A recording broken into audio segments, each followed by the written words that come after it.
Hi everyone. कैसे हो आप सभी लोग।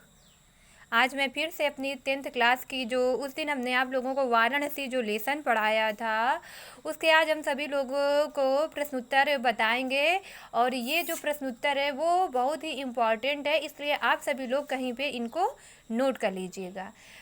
क्लास चालू करने से पहले एक बार हम आप सभी लोगों को बता दें कि अभी तक जिसने हमारे इस चैनल एजुकेशन बाय मी को सब्सक्राइब नहीं किया है वो जल्दी से सब्सक्राइब कर लीजिए और लाइक कर दीजिए और शेयर कर दीजिए, ताकि ये सारे वीडियो आपके साथ साथ आपके फ्रेंडों तक भी पहुंच जाएं। चलो हम लोग क्लास चालू करते हैं। और आज ये आपकी 10th क्लास की सेकंड क्लास है और वो भी वाराणसी लेसन की ये जो प्रश्नोत्तर हैं आज हम उन्हीं प्रश्नोत्तर को आप लोगों को समझाएंगे। तो चलो पहला क्वेश्चन है आप लोगों का, वाराणसी नगरी कस्याः नद्या कूले स्थिता, कि ये जो वाराणसी नगरी है किस नदी के किनारे स्थित है। तो इसका आंसर होगा वाराणसी नगरी विमन सलिल तरंगायाः गंगायाः कूले स्थिता, कि ये जो वाराणसी नगरी है स्वच्छ लहरों वाली गंगा नदी के किनारे स्थित है। कुत्र मरणम मंगलम भवति, कि इसमें बताया जा रहा है कि कहाँ पर मरना कल्याणकारी होता है। तो ये जो वाराणसी नगरी है मरणम मंगलम भवति, कि वाराणसी नगरी में मरना क्या है, कल्याणकारी होता है। फिर आ रहा है आपका, वाराणस्याम गेहे गेहे किम धोतते, कि वाराणसी में घर घर में क्या प्रकाशित हो रहा है। तो वाराणस्याम गेहे गेहे विद्यायाः दिव्य ज्योति धोतते, कि वाराणसी में घर घर में विद्या की दिव्य ज्योति प्रकाशित हो रही है। फिर आ जाता है आपका, वाराणस्याम कानि वस्तूनि प्रसिद्धानि सन्ति, कि वाराणसी में कौन कौन सी चीज़ें प्रसिद्ध हैं, या मतलब किन किन चीज़ों के लिए प्रसिद्ध है। तो वाराणस्याम दर्शने साहित्ये धर्मे अपि तु कला क्षेत्रे अपि शिल्पानां कृते लोके प्रस्थिता सन्ति। कह रहे मतलब कि ये जो आपकी वाराणसी नगरी है वो दर्शन, साहित्य, धर्म, वर्ग, कला के क्षेत्र में और शिल्प कलाओं के लिए भी ये संसार में प्रसिद्ध है। कौन, वाराणसी।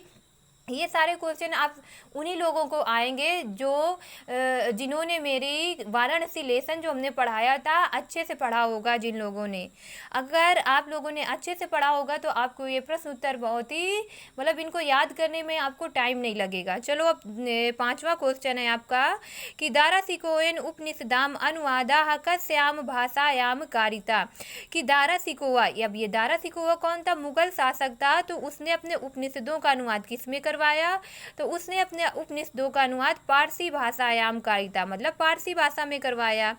फिर है, वाराणसी कस्याः केंद्र स्थली अस्ति, कि वाराणसी किसकी केंद्र स्थली है। तो वाराणसी भारतीय संस्कृते संस्कृत भाषायाश्च केंद्र स्थली अस्ति। फिर आ जाते हैं आपके, संपूर्णानंद संस्कृत विश्वविद्यालय कस्याम नगर्याः विद्यते। हमने लेसन पढ़ाते समय आप सभी लोगों को बताया था कि वाराणसी में 3 विश्वविद्यालय है ना। तो 3 विश्वविद्यालय में देखो, एक सबसे पहला इसमें दे दिया गया कि ये जो संपूर्णानंद संस्कृत विद्यालय कहाँ पर है, मतलब किस नगरी में है।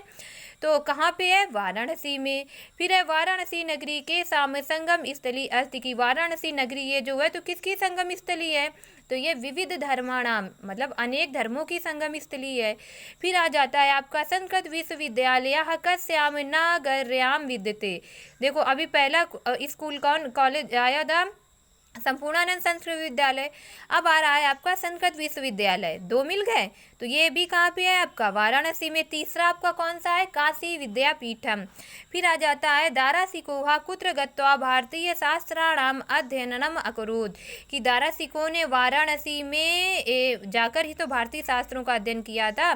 लास्ट आ जाता है आपका, वाराणस्याम कति विश्वविद्यालय सन्ति, कि आपके जो वाराणसी है, वाराणसी में कितने विश्वविद्यालय हैं, तो कितने विश्वविद्यालय, 3। कौन कौन से, संपूर्णानंद विश्वविद्यालय हो गया, संस्कृत विश्वविद्यालय हो गया और काशी विद्यापीठम, ये 3 आपके विश्वविद्यालय हैं। आज हमने आप लोगों को ये जो 11 क्वेश्चन बताए हैं और आंसर आपको समझाए हैं, ये बहुत ज़्यादा इम्पॉर्टेंट है, इसलिए आप सभी लोग इन्हें कहीं पे आप नोट कर लीजिएगा। और अभी तक जिन्होंने मेरे चैनल को सब्सक्राइब नहीं किया है तो वो जल्दी से आके मेरी इस एजुकेशन बाय मी चैनल को सब्सक्राइब कीजिए, लाइक कीजिए और शेयर कीजिए।